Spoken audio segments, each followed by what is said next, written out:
Hey everyone, so today we'll be doing another NBA offseason grade, and today we'll be doing the Detroit Pistons. Did they do good this offseason? Did they do bad? Are they a playoff team once again, or not? So let's get started. So the first thing we'll be talking about is major moves and additions. So the Pistons made a lot of moves, which is very impressive because we don't really see the Pistons make moves during the offseason, well, pretty much at all, and it's really rare. But this offseason, they shook it up a lot, and this is what they did. So sign and trade for Duncan Robinson. Acquired Duncan Robinson from Miami.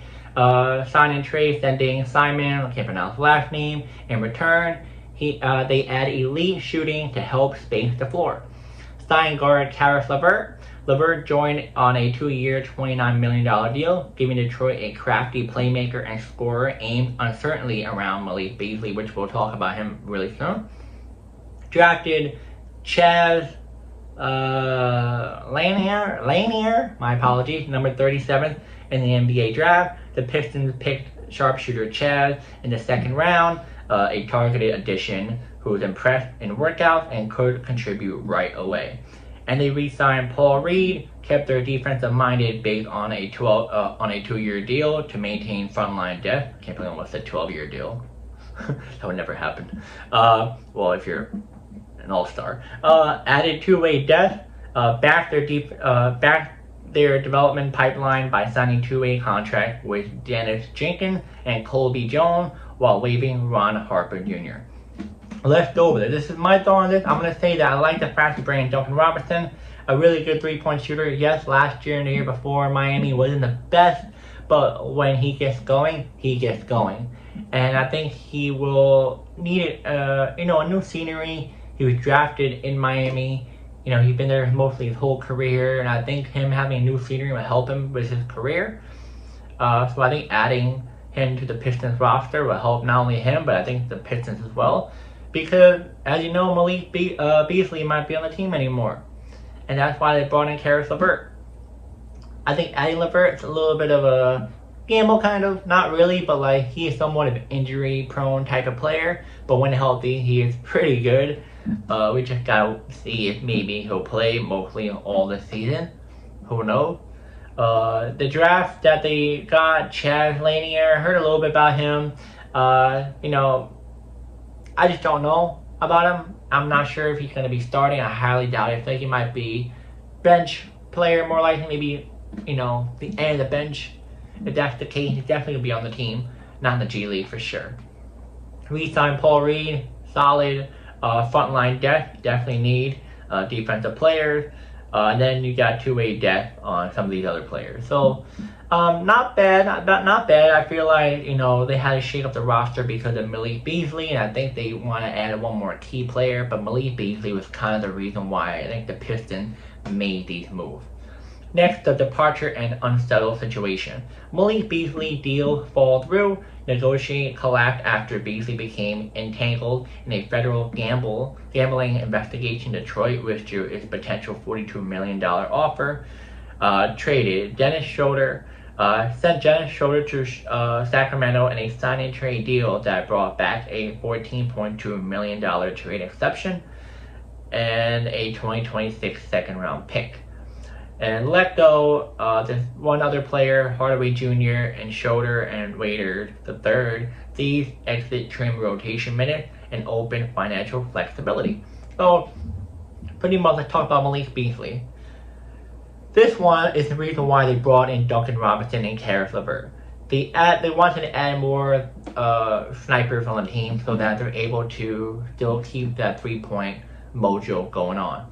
That's what Malik Beasley brought to the team, which was awesome. But gambling investigation he's in right now, which is nothing to play with. You see a lot of these players in the MLB and the NFL, I don't know about the NFL, but MLB and NBA are getting in trouble.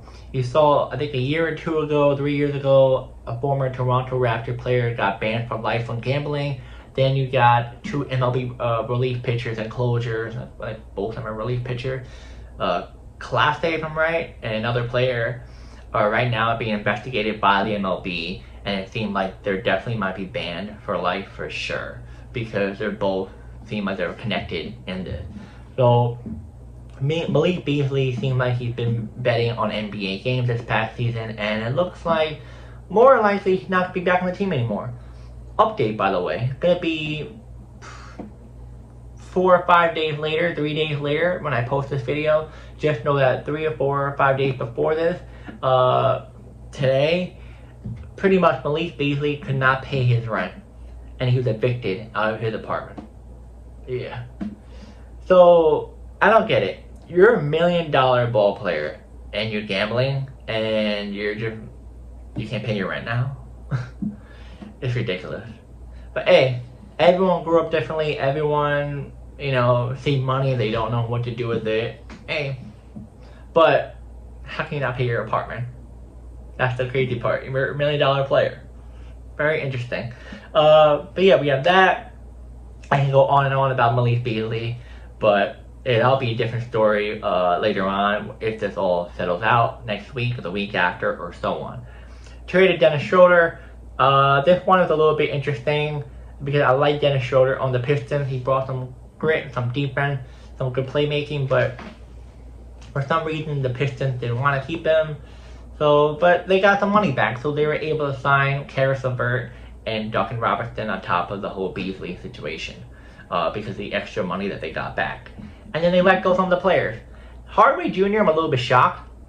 And I think Hardaway Jr., he was so good. Like, in the beginning of his prime, I feel like he was just a really good shifty player. And for some reason, teams are just passing him along like,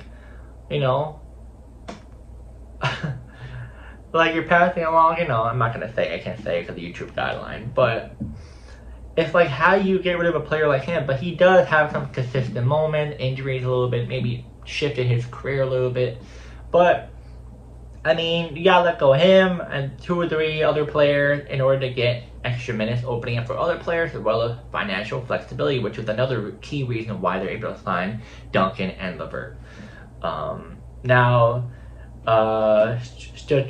Strategic, I can't pronounce it. As you see, overview, I can't pronounce it, I'm sorry. Smart, measured approach, front office are continually trying to have internal development over a risky splash move, building around youth with Cade Cunningham at the center piece of the franchise, Pistons at around their core, Ivey, Duren without, pretty much ruining the chemistry. Cap savvy execution, no major financial overextension, cap space focus for internal balance rather than star chase, 100%. Now, final take is that the Pistons 2025 offseason wasn't flashy, but it was smart, which I agree.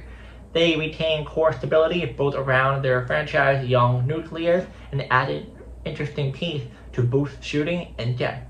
While missing on Malik Beasley was a setback, the team stayed disciplined, keeping development and cap health and focus is steady progress, not grand leaps. I like this a lot for the Pistons. So this is my whole thought about the Pistons offseason.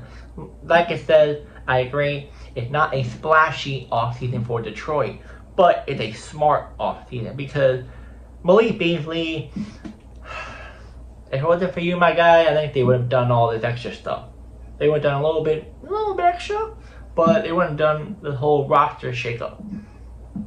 Now, if he was on the team still and didn't have to have all this issue, I think they would have done maybe a little bit extra, maybe added a little bit of star power. But you can see it. You can see in them that they have potential to be a really good playoff team. Now, it's kind of iffy with the Pistons. I can't really give you because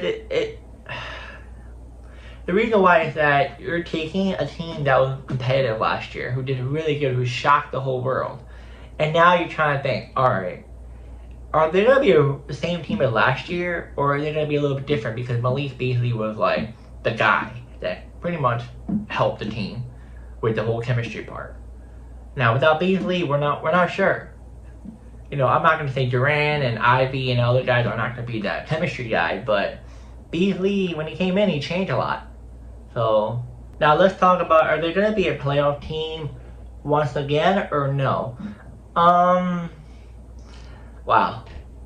Like I said, a little bit tricky without Beasley. We're not sure if Duncan Robinson can be back in his old form. We're not sure if Karis LeVert will be the same player he once was. A playoff team / playing team, I'm not really sure what's going to happen because, a lot of times when a player gets into a situation like this, it can sometimes ruin the chemistry of the whole team. But we're not sure how big of an impact Beasley, had on the team. So if Beasley off the team right now doesn't hurt them, then definitely a playoff team. If it does hurt them, then a playing team, more likely. Like I said, the East is wide open. The Pistons have a chance to be in the playoffs, but without Beasley, it might be a little bit of an iffy because of the 2 players they added. We're not sure if we feel confident in them to being what they should be for the team. Now, grade of this offseason, A being really good, F being the worst. I am going to say, I'm going to give them a D. Once again, I know another team with a D grade. The reason why is that I'm not sure about Duncan Robinson. I'm not sure about Karis LeVert is going to stay healthy. And then the other player, who knows, who steps up. So I'm not sure how this is all going to work. It's very up in the air right now for the Pistons because of Malik Beasley situation. So I gotta give them a D because we're not sure those 2 additions on the team are gonna contribute like how Malik Beasley does. And yeah, guys, comment down below. Do you think the Pistons are gonna be a playoff team this year once again, or not? And what would you grade their offseason? A being the best, or F being bad? And I'll see you guys in the video.